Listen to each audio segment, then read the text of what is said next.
One day, I was home with my two older brothers. My mom was at work, and she wouldn't be back until 8 p.m. So, as a young girl, I was basically home alone with my older brothers. Keep in mind, I was only 7 years old, and my brothers were 13 and 14. They were also very protective of me at that time. Anyway, I remember this incident so vividly, I don't think anything can make me forget about it. And sometimes I get nightmares because of it. While my brothers and I were eating some cake, the doorbell suddenly rang.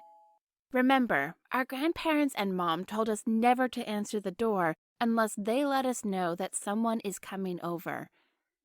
Saying like this, my second brother told us not to get near the door. However, the oldest brother thought he is just a chicken and went to the door. Before he opens it, he then looked out the window and immediately ducked down. He looked like he had just seen a ghost. Second brother took a look outside as well and quickly drew the curtains.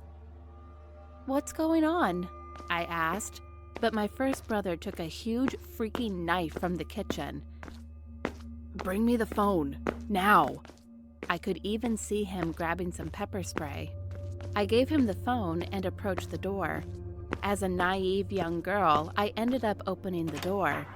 That's when my second brother carried me and started running. It was just in time.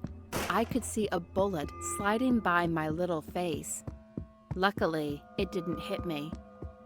The three of us rushed to the bedroom. It had two locks on it, and as soon as we locked the door, the sick freak started banging on the door. I burst crying so loud, and he said to me, "Don't worry, child. I can help you put her to sleep."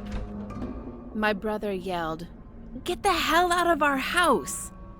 Then he took his phone from me and called the police and one of our neighbors to get some help. Fortunately, the police immediately arrived and he arrested right in the place. My mom also came back home after she got a phone call from the police. She told us that she would hire a babysitter. It turned out that guy was a serious stalker and a murderer, and he even had killed more than 10 kids. Of course, he was eventually sentenced to death. Several years later, I turned 20 years old, and I was watching the news with my mom and two brothers. There was a murder case that two young boys had been murdered in their house. I know that it's not the same criminal from my case, but it hurts my heart knowing that those kinds of people actually exist out there. I hope they stop doing that horrible thing.